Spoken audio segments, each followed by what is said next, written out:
Hi friends, welcome back. അപ്പോൾ ഇന്നൊരു requested video ആണ് ചെയ്യുന്നത്. നമ്മളൊരു ഹാൻഡ് എംബ്രോയ്ഡറി തുടങ്ങാനായിട്ട് ഒന്നും അറിയാത്ത ആൾ ഒരു ഹാൻഡ് എംബ്രോയ്ഡറി തുടങ്ങുമ്പോൾ എന്തൊക്കെ അറിഞ്ഞിരിക്കണം എന്നതിനെ പറ്റിയിട്ടുള്ളൊരു വീഡിയോ ആണിത്. അപ്പോൾ ഈ ചാനൽ സബ്സ്ക്രൈബ് ചെയ്യാത്തവരുണ്ടെങ്കിൽ എന്തായാലും സബ്സ്ക്രൈബ് ചെയ്യുക.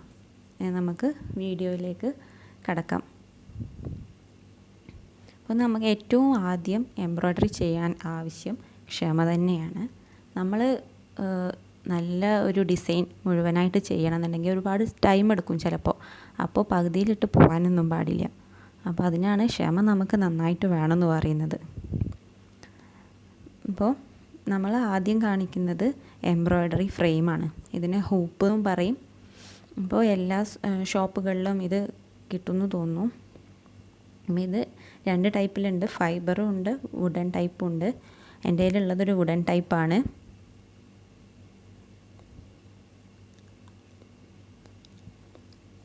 അതിന് 2 റിങ്സാണ് ഉണ്ടാവുക. ഇത് ഇന്നർ റിങ്, പിന്നെ ആ സ്ക്രൂ ഉള്ള പാർട്ടാണ് ഔട്ടർ റിങ് എന്ന് പറയുന്നത്. ആ സ്ക്രൂ വെച്ചിട്ട് നമുക്കിതിൻ്റെ സൈസ് അഡ്ജസ്റ്റ് ചെയ്യാം. ലൂസാക്കി ടൈറ്റാക്കിയിട്ടൊക്കെ കൊടുക്കാം. അതതിൻ്റെ മേലെ വെച്ചിട്ട് ടൈറ്റാക്കിയിട്ട് കൊടുക്കുകയാണ് ചെയ്യുന്നത്. അപ്പോൾ പല സൈസുകളിലും ഇത് അവൈലബിൾ ആണ്. നമ്മുടെ ഡിസൈനിൻ്റെ സൈസ് അനുസരിച്ച് നമുക്ക് ഈ ഒരു ഫ്രെയിം മാറ്റി മാറ്റി കൊടുക്കാം. ചിലപ്പോൾ ഡിസൈനിൻ്റെ മേലെ ഫ്രെയിം വെക്കുമ്പോൾ കേടായി പോകാനുള്ള സാധ്യതയുണ്ട്. ഇതൊരു വലിയ ഫ്രെയിമാണ്. ഞാൻ അതിലൊരു ക്ലോത്ത് ചുറ്റി കൊടുത്തത് തുണി സ്കിപ്പായി പോയിട്ട് ചുറ്റി കൊടുത്തതാണ്. അപ്പോൾ വലിയ ഡിസൈൻസൊക്കെ വരുമ്പോൾ ഈ ഒരു ഫ്രെയിമാണ് യൂസ് ചെയ്യുക. അത് മുഴുവനായിട്ട് സ്ക്രീനിൽ കാണുന്നില്ല.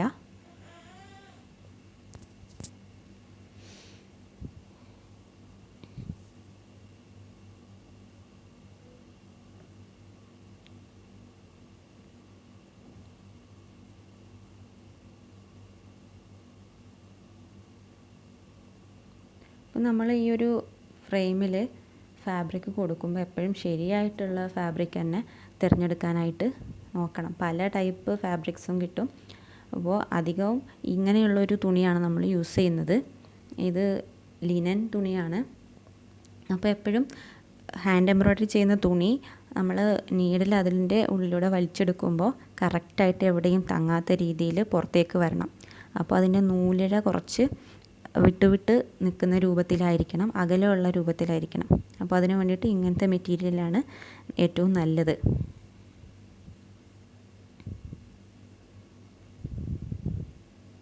പിന്നെ വെറൈറ്റി നമുക്ക് കോട്ടൺ മെറ്റീരിയൽസ് യൂസ് ചെയ്യാം. അതിൽ നമുക്ക് വെറൈറ്റി കളേഴ്സ് കിട്ടും. അതുകൊണ്ട് തന്നെ അധികം ആൾക്കാരും ഈ ഒരു മെറ്റീരിയലാണ് യൂസ് ചെയ്യുന്നത്. പിന്നെ ചാക്ക് പോലെയുള്ള മെറ്റീരിയൽ ഉണ്ടാകും, പിന്നെ ജൂട്ട് മെറ്റീരിയൽ എല്ലാം നമുക്ക് കിട്ടും. പിന്നെ ജൂട്ട്, അതിലൊക്കെ നമുക്ക് എംബ്രോയ്ഡറി ചെയ്യാനായിട്ട് പറ്റും. പിന്നെ ഇതുപോലെയുള്ള ഒരു മെറ്റീരിയൽ, ഇതിൻ്റെ നൂലിൻ്റെ അകലം അത്യാവശ്യം നല്ലോണം ഉണ്ട്. അപ്പോൾ നമുക്കിതിലും പെട്ടെന്ന് തന്നെ സ്റ്റിച്ചൊക്കെ എടുക്കാനായിട്ട് പറ്റും.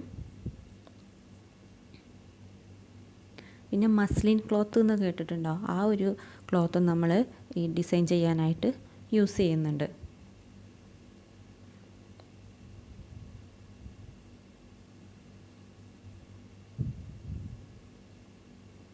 ഇപ്പോൾ എങ്ങനെയാണ് നമുക്കിതൊരു തുണി വെച്ച് കൊടുക്കുന്നത് നോക്കാം. ഇപ്പോൾ ഈ സ്ക്രൂ ഉള്ളതാണ് ഞാൻ നേരത്തെ പറഞ്ഞ പോലെ ഔട്ടർ ഫ്രെയിം, ഇതാണ് ഇന്നർ ഫ്രെയിം. ഇപ്പോൾ നമ്മൾ തുണി വെച്ച് കൊടുക്കുന്നത് ആദ്യം ഇന്നർ ഫ്രെയിം താഴെ വെച്ചിട്ട് അതിൻ്റെ മേലെ തുണി വെച്ച് കൊടുക്കണം. ഇനി ഈ സ്ക്രൂ ഉള്ള പാർട്ട് അത് ലൂസാക്കിയിട്ട് നമ്മൾ തുണിയുടെ മേലെ വെച്ച് കൊടുക്കുകയാണ്. അപ്പോൾ ഈ ഇന്നർ റിങ് ഈ ഔട്ടർ റിങ്ങിൻ്റെ ഉള്ളിലായിട്ട് വരണം. ഇനി നമ്മളത് സ്ക്രൂ ടൈറ്റ് ചെയ്ത് കൊടുക്കണം.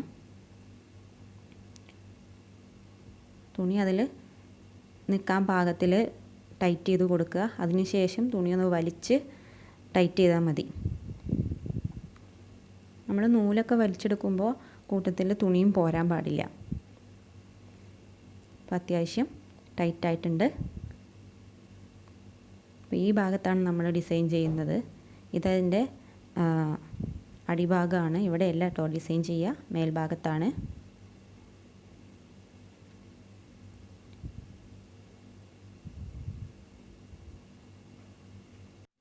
അടുത്തത് വേണ്ടത് നൂലാണ്.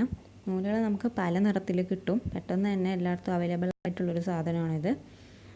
സാധാരണ നമ്മൾ തുന്നാൻ ഉപയോഗിക്കുന്ന നൂലിൽ നിന്ന് ഇതിനെന്താ വ്യത്യാസം എന്ന് വെച്ചാൽ, ഇതൊരു 6 സ്ട്രാൻഡ്സ്, അതായത് 6 നൂല് ഇഴകളായിട്ട് ഇഴകൾ ഒന്നിച്ച് പിരിച്ചു വെച്ചിട്ടുള്ള പോലെയാണ് ഈ ഒരു എംബ്രോയ്ഡറി ചെയ്യാനുള്ള നൂലെന്ന് പറഞ്ഞാൽ. അത് നമുക്ക് ഓരോ നൂലും നല്ല ഈസി ആയിട്ട് തന്നെ വേർപ്പെടുത്തി എടുക്കാനും പറ്റും. ഇപ്പോൾ ഒരു ഡിസൈൻ ചെയ്യുമ്പോൾ നമ്മൾ 6 നൂല് ഉപയോഗിക്കണം എന്നുള്ള ആവശ്യമൊന്നുമില്ല, അങ്ങനെ ഒരു നിർബന്ധവും ഇല്ല. നമുക്ക് നമ്മളുടെ ഡിസൈനിനനുസരിച്ച് എത്രയാണോ അതൊന്ന് പിരിച്ചെടുത്താൽ മതി. ഇപ്പോൾ ചിലർ 3 എണ്ണം വെച്ചിട്ടായിരിക്കും ചെയ്യുന്നത്, ചിലർ 4 എണ്ണം വെച്ചിട്ടായിരിക്കും ചെയ്യുന്നത്, ചിലരത് മുഴുവനായിട്ട് 6 ഉപയോഗിച്ചിട്ടായിരിക്കും ചെയ്യുന്നത്. അപ്പോൾ പെട്ടെന്ന് തന്നെ നമുക്കതൊന്ന് പിരിച്ചെടുക്കാനും പറ്റും. ഇങ്ങനെ ഇത്രയേ ഉള്ളൂ. ഇത്ര എളുപ്പത്തിൽ നമുക്കതൊന്ന് ഓരോന്നും പിരിച്ചെടുക്കാൻ പറ്റും.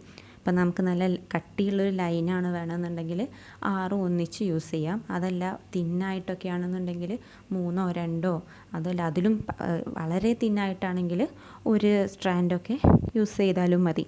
അത് നമ്മുടെ ഡിസൈനനുസരിച്ചിരിക്കും.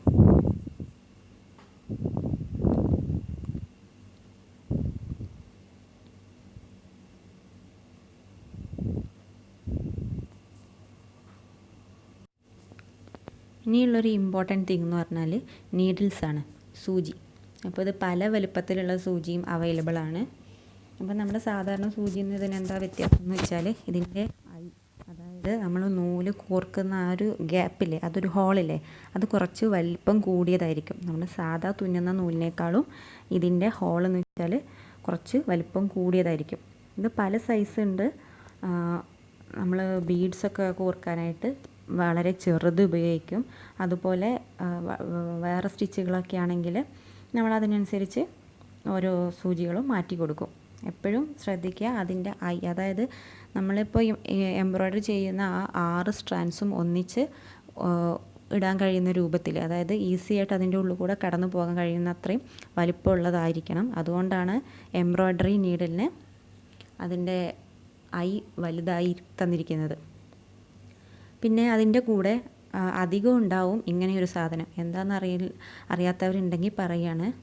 ഇത് നമ്മുടെ സൂചിയൊക്കെ കുത്തി വെക്കാൻ വേണ്ടിയിട്ടുള്ളൊരു സാധനമാണ്. നമ്മളിപ്പോൾ വർക്ക് ചെയ്യുമ്പോൾ ചിലപ്പോൾ അവിടെ ഇവിടെയൊക്കെ സൂചി ഇട്ടിട്ട് താഴെയൊക്കെ വീണു പോകാനുള്ള സാധ്യതയുണ്ട്. അപ്പോൾ നമ്മളൊരു വർക്ക് കഴിഞ്ഞ് എന്ത് ചെയ്യുക, ഇതിൽ കുത്തി വെച്ചാൽ മതി സൂചി, അത് അവിടെ തന്നെ ഇരുന്നോളൂ. അല്ലെങ്കിൽ താഴെ വീണു പോയാലും നമുക്ക് കാണാൻ പറ്റും ഇതിൽ വെച്ചാൽ. അപ്പം അതിന് വേണ്ടിയിട്ടാണ് ഇങ്ങനെയൊരു സാധനം നമുക്കതിൻ്റെ കൂടെ കിട്ടുന്നത്.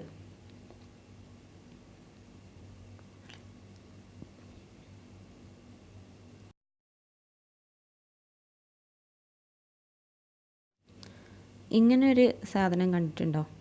പലർക്കും അറിയായിരിക്കും, എന്നാലും കുറച്ചെങ്കിലും പേർക്ക് അറിയാത്തതുമായിട്ടുണ്ടാവും. ഇതെന്താണെന്ന് വെച്ചാൽ ഇതിന് പേര് ഫിംഗർ പ്രൊട്ടക്ടർ എന്നാണ്. നമ്മളിപ്പോൾ വർക്ക് ചെയ്യുമ്പോൾ, അതായത് സൂചിയൊക്കെ ഇങ്ങനെ പിടിക്കുമ്പോൾ നമ്മുടെ ഈ വിരൽ, ഈ ചൂണ്ട് വിരലിൻ്റെ അവിടെ ഇങ്ങനെ പ്രസ് ചെയ്ത് നമുക്ക് പിന്നെ അവിടെ തരിപ്പ് പോലെ വരും. ഭയങ്കര ബുദ്ധിമുട്ടായിരിക്കും പിന്നെ നമുക്ക് ചെയ്യാനായിട്ട്. അപ്പോൾ അത് വിരലിലിട്ടിട്ട് ചെയ്യാൻ വേണ്ടിയിട്ടാണ് ഇങ്ങനെയൊരു സാധനം തരുന്നത്. ഇതിപ്പോൾ പ്ലാസ്റ്റിക്കാണ്, ഇതിൻ്റെ തന്നെ ഒരു സ്റ്റീൽ പോലത്തെ ഒരു സാധനം കൂടെ ഉണ്ടാകും. അപ്പോൾ നമുക്കത് ശീലമില്ല, ബുദ്ധിമുട്ടായിരിക്കും. പിന്നെ അത് എപ്പോഴും ഇട്ടിട്ട് ശീലമായിരിക്കുകയാണെങ്കിൽ വലിയ പ്രശ്നം ഉണ്ടാവില്ല. അപ്പോൾ ഇതൊക്കെയാണ് മെയിൻ തിങ്സ് എന്ന് പറഞ്ഞാൽ. പിന്നെ വേണ്ടത് നമ്മുടെ ഡിസൈൻസ് വരയ്ക്കാൻ വേണ്ടിയിട്ട് ഇങ്ങനത്തെ കുറച്ച് പെൻസിൽസാണ്. ഇത് ക്രാഫ്റ്റ് ഷോപ്പിൽ കിട്ടും ഈ പെൻസിലുകൾ.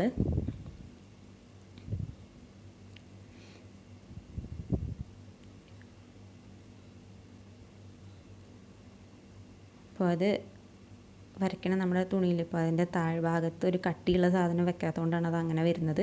വല്ല ബുക്കോ എന്തെങ്കിലും വെച്ചിട്ട് അതിൻ്റെ മേലെ വെച്ച് വരയ്ക്കുകയാണെങ്കിൽ കറക്റ്റായിട്ട് ആ ഒരു ലൈനിൽ തെളിഞ്ഞ് കാണും. പിന്നെ ഇതെന്ന് വെച്ചാൽ ഒരു പെന്നാണ്, ഒരു മാർക്കർ പെന്ന്. ഇതും വെച്ചിട്ട് നമുക്ക് ഡിസൈൻസ് വരയ്ക്കാം. ഇത് കഴുകിയാൽ പോകാവുന്നേ ഉള്ളൂ, വാഷബിളാണ്. ഇത് വെച്ചിട്ടും ഡിസൈൻസ് നമുക്ക് തുണിയിൽ വരച്ചു കൊടുക്കാം.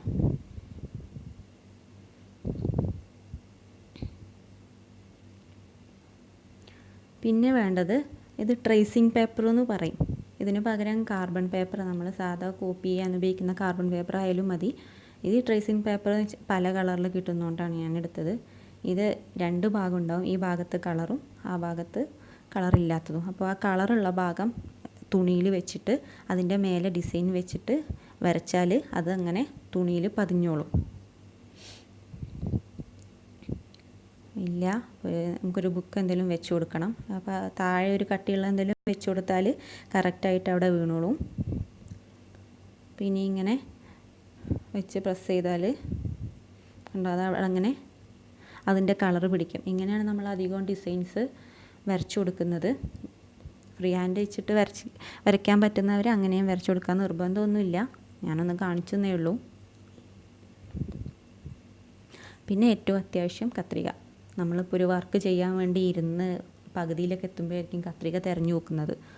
അപ്പോൾ അതിലേറെ നല്ലത് നമ്മളെല്ലാം ചെയ്യാൻ വേണ്ടിയിട്ട് നമ്മുടെ അടുത്ത് തന്നെ വെക്കുകയാണെങ്കിൽ നമുക്ക് അങ്ങോട്ടും ഇങ്ങോട്ടൊന്നും പോയി തിരഞ്ഞെടുക്കേണ്ട ആവശ്യമില്ല. അപ്പോൾ ഇതൊക്കെയാണ് ഒരു എംബ്രോയ്ഡറി ചെയ്യാൻ, ഹാൻഡ് എംബ്രോയ്ഡറി തുടങ്ങാൻ വേണ്ടിയിട്ട് മെയിനായിട്ട്, അതായത് ബേസിക് ആയിട്ടുള്ള കാര്യങ്ങൾ ഇത്രയാണ്. പിന്നെ അവിടെ നിന്ന് നമുക്ക് പിന്നെ ഓരോ സ്റ്റിച്ചുകൾ, അതേപോലെ ഫ്ലവർ സ്റ്റിച്ച്, ഫ്ലവേഴ്സ്, ലീവ്സ്, അങ്ങനെയൊക്കെ നമുക്ക് ചെയ്ത് കൊടുക്കാനായിട്ട് പറ്റും. അപ്പോൾ ഈ വീഡിയോ എല്ലാവർക്കും ഉപകാരപ്പെട്ടു എന്ന് തോന്നുന്നു. ഈ വീഡിയോ ഇഷ്ടമായെങ്കിൽ എല്ലാവരും ലൈക്ക് ചെയ്യുക, ഷെയർ ചെയ്യുക, അതേപോലെ തന്നെ സബ്സ്ക്രൈബ് ചെയ്യാനായിട്ട് മറക്കരുത്. Thank you.